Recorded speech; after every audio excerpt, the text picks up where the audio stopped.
So you're watching our social issue with me, Sam Marshall. And if you didn't know, Food Lovers Market has opened entries for aspiring social entrepreneurs to join the company as a supplier. Now, joining me in our conversation is Terry Coupon Harris, who's the Culture and Communications Manager for the Food Lovers Market Group. Terry, thank you very much for your time. Thank you so much for having me. Hello, everyone. I'm excited. How excited are you that you have opened up the market to change the lives for I don't know how many people? I'm incredibly excited. This program is one of those programs, it's a third year running where, it creates such inspiration even within our own business, because it's just seeing some of these young or these local and small businesses and social entrepreneurs and what their passions are, what their goals are for this company or for this country is just unbelievable. So it's a program that we all really feel very special about having. So I'm very familiar with the fruit and veg brand, right? When it You was are? still called fruit and veg, and then you had this massive makeover, and it became more than just this kind of corner store that was selling fruit and veg, and it became really like a lifestyle brand, and then it evolved, and the product offering changed a lot. How is this part of the evolution of Food Lovers Market? It just feels to me that you were always going to go to a place where we were going to try and get our local produce, local suppliers, a lot more closer to the store. Am I wrong? No, you're completely right. And look, we look back and it's funny that we're on 30 years. Last month we're still in March. It's 30 years since this business opened. So for us, there's been a lot of nostalgia and looking back at where we've come from and how we've grown, and I look back to that time. So, I was 8 when it opened. It was my dad and my uncle who opened it, which is unbelievable to think about it now. We were, I remember being there at the first store opening, that one in Access Park, and everybody was painting bins and packing shelves and, doing all of the stuff. Okay, I was 8, so I was probably just distracting people and getting in the way, to be totally honest, but I still remember it. And I think as you've watched the evolution of Fruit and Veg City and realizing that you wanted it to be this fresh destination, and it's this where there's a one-stop shop for everything. So it was always this focus on fresh. And then obviously you evolved a little bit after Food Lovers Market into realizing that you wanted groceries to be, or we wanted to be real competitors in the grocery space as well, so that you could go and have this experience and do it all in one place. And I think you're right. As this evolution, there's a natural connection between supporting local producers and local entrepreneurs, especially if we have a focus. Firstly, we want to, provide healthy, affordable food for generations to come, which is kind of like an internal core purpose of Food Lovers Market. But more than that, we want to be the undisputed best store in each community. That's our focus as a business. And in order to be the best store in the community, you have to ensure that the community itself is thriving, because if they thrive, we thrive. So how do you make it the best store? How do you make a community thrive? And it's really about starting investing in local. So it was just this natural, you're right, from start to finish, looking at local producers and entrepreneurs is definitely the way forward. So this call went out, and I know today you had a kind of meet and greet session with all the potential suppliers. Take me through what happened. On the 13th of March, applications open. Today was a boot camp. What is the process now? So we intention was to have so it's not really a boot camp today. So we implemented this kind of 1-hour webinar last year. So because we're in our third year, I feel like you learn a little bit every time. And we found last year that you have a whole lot of people that are really interested and want to apply, but maybe don't understand what it really is about, want to get a little bit more information. So we thought, let's put a little webinar beforehand, an hour long. Let's tell you why we're doing it, what we're looking for, how you can make your application stronger, all those kinds of things, which we've actually postponed. We postponed it this morning. So we've actually got it going on next week, Wednesday, again, same time at 1:00. So anybody who's listening, who's interested in kind of coming on board, it's a short 1-hour webinar. It's mostly Q&A. So allowing people an opportunity to just get a sense of what Food Lovers Market is about, what we're looking for, and then how you can apply. What are the things that we're looking for in terms of, because it's obviously a service or a product that we're looking for, and how in order to do it. So from there, we obviously have the applications that are open until I think it's the 17th of April. So it's another long, about a month to really have a look and refine the application forms. And from there, we start, narrowing down and finding, it's kind of between our top 20 and 30. And we generally do a 2-day kind of online workshop with these top 30. And the idea of this workshop is that it needs to add value to every single person who is part of it. So whether you make it to the top 10 or not, it's irrelevant. This 2-day workshop is really around, let's look at financing, let's look at marketing, let's look at how, the trends that are happening in the business are working. How can we help you, arm yourselves with more so that even if you walk away from this webinar and you don't get into the top 10, you already can take your business a little bit further. So that's kind of really the focus. And then it gets into the top 10 that we do the boot camp that you mentioned earlier. Yeah, and it's interesting, when you started this conversation, you said it's actually in its 3rd year. And I have to admit, I haven't heard of it before this. Well, I'm glad that's changed now. Tell us about some of the product success stories you've had so far over the last 2 years. Oh, there's so many. Okay, so when we did it originally, the idea was that you were going to get down to the top 10. These top 10 were going to come to Cape Town for 5 days. We were going to do some really intensive workshops and work with these top 10.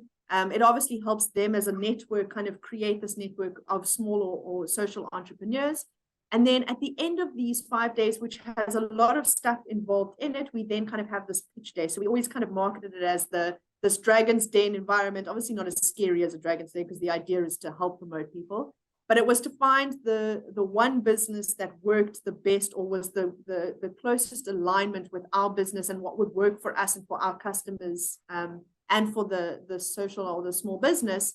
And we would announce the winner, and that winner would then get listed in the business.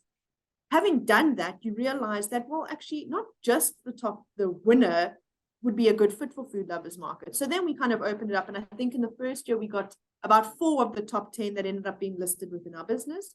And last year, I mean, to be totally honest, we were quite keen on all 10 being listed in the business. So I think we've got 6 currently from last year's that came in. So it varies. So one of our best success stories is a company called Chuck Chili, which is like a Chuck Chili, a chili paste. And their whole branding is Beware the Kick. It's such an incredible business that their focus was really on empowering youth, so youth unemployment. So really focusing on those who have not had opportunities before or yet, bring them into the business and really skill them and upskill them within the business. So that was their focus. But it's such a great fit. The chili is amazing. Okay, I don't eat spicy food, but of those that I've tried, it's way too spicy for me. But those who really like hot food and spicy really love the product. So that's done really well in our business. The winner of the first Seeds of Change was this unbelievable woman by the name of Portia, and she had a company called the Village Market Africa. And her concept was to go into rural communities around Southern Africa and set up beehives. So it's a beehive initiative. The idea here is not that she goes and employs people. She goes and sets up a business, empowers people to know how to farm and harvest bees and honey. And from there, she buys back the honey from them once they've produced it. And it ticked a couple of boxes. It helped to look at the unemployment within those communities. So those communities had absolutely no income. And now they're sitting on, 100,000, 200,000 Rand income for every harvest, which changed the lives of those people. It also helped, because it's bees and it's natural, they were natural elephant deterrents. So there were often these communities that were in conflict with elephants within the community. And then obviously, because we're Food Lovers Market and everything's about being fresh, the fact that they were bees and you're helping to improve the population of bees was just like an all-round winner for us. So she was the first winner. We've had some really cool, successful ones from last year, which were, I'm trying to think off the top of my head. We had Home Bayo, which is like frozen dumplings, which you can cook within 5 minutes from frozen. And they're supplied into some of our stores. And then you have some of the entrepreneurs who maybe their business is smaller and they haven't been able to scale yet.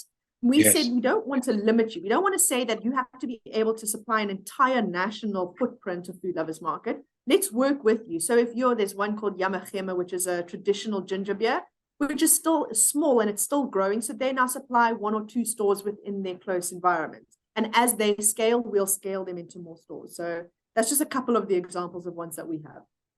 Wow. Obviously, we are a social impact news platform, and for us, Yes. it's about responsibility and social impact. I love how your program has direct and indirect consequences for the business, the communities, and the people on the periphery that's impacted by them. How does this speak to the social plan for Food Lovers Market in terms of the impact that you can have? Now, you're talking about 30 entries, 10. It even sounds to me like you've gone against your own competition mechanism. You found these big brands. You were agile enough to say, yes, we were focused on one brand, but there are 6 amazing other brands. How can we help? And for me, that speaks of being completely agile. How does agility, the social program, fit into the future of Food Lovers Market? It's a great question. And there's a couple of answers in there. So look, we are quite lucky as a business. We are very agile. We're quite a flexible business. And I think that has to do with it still being maybe family owned or privately owned, that we don't kind of consider ourselves a corporate. We don't have these huge, long processes and procedures, and it takes a long time for things to get implemented. And I know we really felt the benefit of that in something like COVID, where you were able to kind of shift gear very, very quickly. From the social impact aspect, I think that was kind of the really big focus for us in Seeds of Change. So we obviously say we want to have suppliers, or we're looking for local suppliers, and that is important. You have a product or you have a service and you employ people, and that helps with employment. But for us, the focus was, how through your business do you create an impact in the community that you serve? And that is almost for us just as important as the product is in which we supply. So for us, I know I've kind of talked a little bit about our purpose and our values really is trying to align with suppliers that align with our values. So for us, if you are focusing on those social entrepreneurs and you're really trying to give them the legs, because we know it's hard to scale. We know that it's hard to go from inception or concept to inception to kind of take that big step into those retailers like a Food Lovers Market. If we focus on those, that impact is even bigger than just I employ some people, which is very important. Please don't get me wrong. But we know that if we can kind of put some of our buying power behind those that really are trying to change the world through the impact that they have, that's kind of where our kind of sweet spot is. And if we can grow the program so that it's even bigger and we can bring on more and it can have a bigger impact, that's of course the goal going forward, baby steps, I guess. How does the consumer know that the product they're buying is part of the Seeds of Change program? So that's another very good question. And I think it's something that we could have done better with in the past. This year, we're focusing that we'll have a gondola in. So there will be a specific place within each of our stores that specifically talks about Seeds of Change and the story behind it. And if you want to know more, you can always go onto our website as well, under Seeds of Change. It'll also highlight it there. Terry, thank you very much for your time. Really appreciate it. Looking forward to telling more of these stories. I can't wait either. Thank you so much for having me, guys. I hope you have a lovely day.